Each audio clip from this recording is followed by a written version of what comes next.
Et des gars qui venaient des Anglais, ils ont commencé, parce que toi, elle a vite saturé. Les tours opérateurs se sont vite branchés là-dessus. Et ils faisaient venir en nombre. Et puis, ils se sont aperçus quand même qu'ils vendaient de la même chose pendant des années, toi. Donc, ils se sont mis à tracer. Voilà. À tracer. À Des- tracer les freerides, tu veux Ouais, dire? les freerides. Ouais. C'est tracer les freerides. Oui, C'est pas à oui. force de passage, hein. Au début, tu as un gars qui est passé, tu vois, qui a fait un petit coup de râteau. C'est des petits appuis au début, hein. Attention, hein. Maintenant, c'est devenu tu vois, C'est un gruyère. c'est des autoroutes, c'est des boulevards. Allez, au début, moi, quand j'avais le bar, à partir de 2007, tu peux pas savoir le nombre de mecs que j'emmenais pour leur montrer Ouais. l'entame. Parce qu'il fallait trouver. Il y a encore des spots secrets ici, hein, de toute façon. Mais je les emmenais à Champéry, sur la Coupe du... Tout le monde voulait pas venir rouler avec moi, mais ils savaient que je connaissais. J'étais le guide, toi, un peu le local, pour les emmener, pas le vieux guide, quoi, pour les emmener dans mes petits coins. Parce qu'ils allaient, mais c'est toujours un local qui a son petit coin. Moi, je le fais plus, ça, parce que maintenant, tu as les MCF, tu as les guides officiels, trucs comme ça. Si je roule avec mes potes, mais j'emmène plus personne. Parce que maintenant, tu vas sur un chemin, tu vas sur tu vas sur la liaison en haut du Plenay au Jet. Tu prends la liaison là, t'en as une, tu regardes à droite, Ouais. t'aplonges. Et au bout, quand ça sort sur la route, tu tournes à droite avant avant le ratrac qui est là, qui passe son été là. Et puis tout d'un coup, c'est une toile d'araignée, quoi. Tu vas à gauche, tu en as 2, tu vas au milieu, tu en as 3, tu vas à droite, tu en as 5, tu vas à droite, tu en as une, qui donne à une autre, qui donne. Et tout arrive sur la route. Ouais. Pour ceux qui connaîtraient pas Morzine, c'est quoi un freeride à Morzine ou au GMM? Bah, c'est hors piste, quoi. Oui, mais hors piste, C'est on voit bien. C'est le mot anglais de hors piste. Ouais. Alors, je précise le propos. On sait ce que c'est que du hors piste en ski, mais quand il s'agit de VTT et surtout quand il s'agit de Morzine, à quoi est-ce qu'il faut s'attendre si on s'aventure dans les freerides de Morzine? Bah, avant, c'était l'inconnu, maintenant, ça ne l'est plus, hein. Mais c'est des trucs exceptionnels, quoi. Tu verrais ça, quoi. Chaque freeride, Alors, le freeride, avant, normalement, tu vas dans les bois, tu n'as rien, tu fais du hors-piste entre les arbres, comme le ski, quoi. Mais donc, le freeride, c'est le mot anglais de hors-piste. Mais le freeride, c'est quand même un truc canalisé, tracé. Avec un petit vélo. Bon, tu peux le faire aussi avec ton gros vélo, hein. Mais c'est pas cadencé, c'est pas rythmé, puis c'est pas large, comme la piste noire, comme la mainline, comme la rouge, comme la bleue, tu vois. C'est des trucs, à un moment, tu as juste le passage des pneus, à force ça s'est un peu élargi, et le gars qui connaît pas, il monte en haut du Plenay, il fait un bout de la piste permanente, et tout de suite, il voit qu'à droite, à gauche, ça part dans tous les sens. Et dès que tu sors de la piste, c'est du freeride. Donc c'est pas balisé, c'est tracé mais pas balisé, c'est pas non plus sécurisé. Non. Le type qui se met en vrac dans un freeride à Morzine, il y a toujours quelqu'un derrière, hein. Oui, toujours quelqu'un derrière.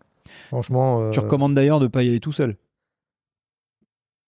Ben moi, oui, mais même voilà, Ouais.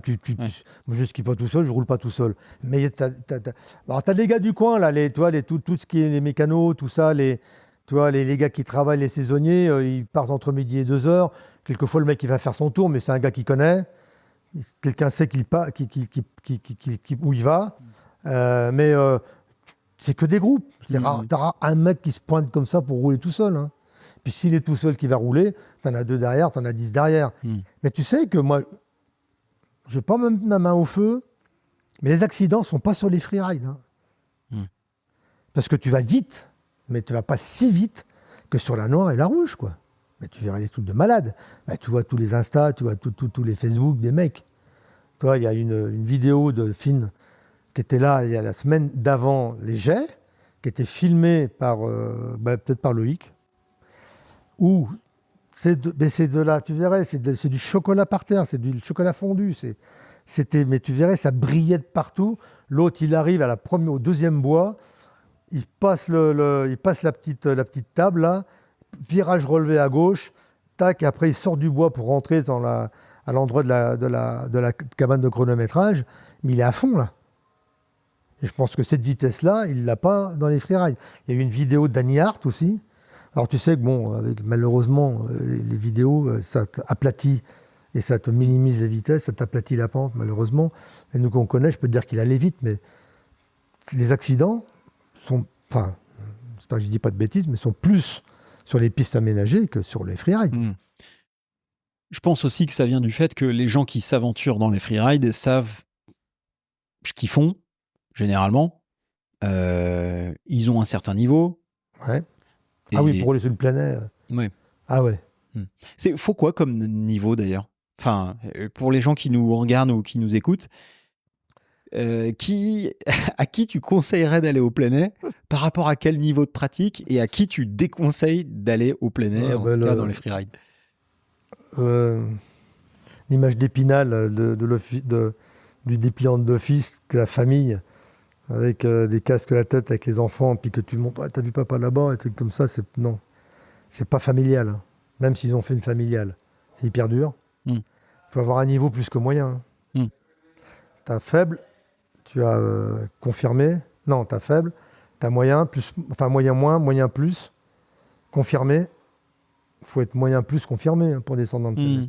Puis il y en a qui descendent le vélo à côté du vélo, hein.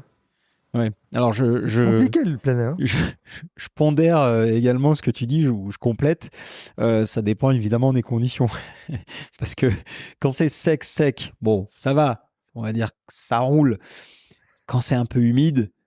Moi, je peux te mettre à l'aise, hein, moi, quand c'est comme tous ces. Moi, toi, les mai-juin, j'ai roulé 6 fois. Et pas sur le plein air. Bon, en même temps, la météo était pas ouf non plus. D'accord. Mais moi, personnellement, quand c'est gras, je n'y vais pas. Moi, j'ai Oscar, mon fils qui roule pas mal. On a roulé hier, il allait sur Lyon, là, dans les Frères de Lyon. J'y suis pas allé parce que je savais que ça allait être gras. Bon, lui, il arrive dedans. Il a emmené 2 potes à moi, et les mecs, qui roulent fort, hein. Enfin, qui roulent fort, qui roulent. Parce que je dis qu'ils roulent fort, tu descends par tout temps, tout terrain. Les mecs sont descendus sur le cul, quoi. Et moi, je ne conseille pas à quelqu'un d'aller dans le plein air quand. Mais d'abord, ça abîme. Normalement, si c'était bien fait, quand tu fermes des pistes de ski parce que c'est avalancheux, etc., ou qu'elle n'est pas en bon état, tu ne peux pas faire ça dans le VTT. Mais normalement, c'est ce qui abîme les pistes plus que les VTTistes. On le voit en début de saison, quand c'est tout clean, tout fait, tout refait. Les remontées, ils ont tout prêt, ils sont prêts. Le jour de l'ouverture de Super Morzine, normalement que ça s'est calmé, il y a une piste, il ne voulait pas l'ouvrir, puisqu'elle venait juste d'être finie. Enfin, il l'avait attaqué un peu à l'automne, mais bon, ça s'est arrangé, ils l'ont ouverte. Mais on ne devrait pas rouler. Enfin, comment tu veux faire? Tu dis, on ne devrait pas rouler quand il pleut. Quand il pleut? Mais va dire ça à nos amis anglais. Et puis j'ai des potes autour de moi.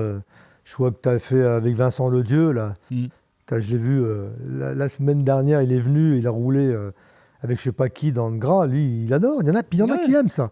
Attention, hein, c'est des mecs, quand tu roules sur le gras à une certaine vitesse ou dans la boue, ben, tu as vu la descente d'anthologie d'Amaury Piron, la dernière Coupe du Monde des jets. Non, mais moi, ça me rappelle celle de Danny Hart à Champéry. Comment, tu dis, bon, ben, c'est possible en fait. Ouais. Bah oui. Alors moi, je me voile pas la fâche et que je suis pas capable, puis c'est tout, quoi. Puis il y en a plein comme moi. Moi, j'ai un petit niveau qui me permet d'aller un peu partout quand même, quand c'est sec, même de raid. Je préfère d'ailleurs ces pistes où ça va pas très vite, mais que c'est très compliqué, que d'aller très très vite sur la mainline, toi, par exemple. Moi, maintenant, toi, j'ai un peu... puis même, je suis jamais allé très vite, moi. Mais je préfère les freerides, moi, maintenant. Avant, je détestais ça. Ok. Et c'est bien, c'est un petit rythme, puis c'est des performances. Puis je roule toujours avec des mecs qui ont 20 ou 30 ans de moins que moi, tu vois. Avant-hier, on était allé faire le Samoin, de la Bourgeoise à Samoin. C'est un putain de truc, je peux te dire qu'il y a du raid, hein. J'avais mon fils, Oscar, qui a 27 ans, avec mes potes, ils ont entre 25 et 35, les gars. Moi, j'y vais, moi, hardi petit, tu vois. Je me suis quand même tapé une journée dans ma vie avec Stéphane Gianni qui m'avait invité chez lui là-bas, à Berre-les-Alpes, à Escarène, sur le domaine de Nico. J'ai fait une journée avec Loris Verger, Nico Vouilloz, Loïc Bruni, Guillaume Covin avec son frère, Renaud Smagnotto, et puis un autre. Moi, en électrique quand même. Moi, j'ai pas eu peur, hein. J'y suis allé, mais bon, j'étais même pas à 2% de ce qu'ils ont fait. Et j'ai vu des endroits, je ne savais même pas un jour que je verrais en électrique tout ça. Ouais. Monter à l'endroit, c'était plus une piste, c'était un torrent, qui était à sec. Donc, tu vois, moi, j'ai peur de rien. Moi, j'y vais. Ça me fait progresser. Mais, Je crois que j'ai dû passer au même endroit, hein. ah bah oui, de toute façon, il n'y en a pas. Oui. En suivant Nico et Alex Robitaille. Ouais. Ouais. Bah oui, parce que il a tracé. Alors, il a tracé ses pistes pour s'entraîner à la descente. Et on a fait un petit peu de tout, quoi. On a fait justement du freeride, mais le terrain n'est pas le même là-bas. Ouais. C'est sec comme tu vois.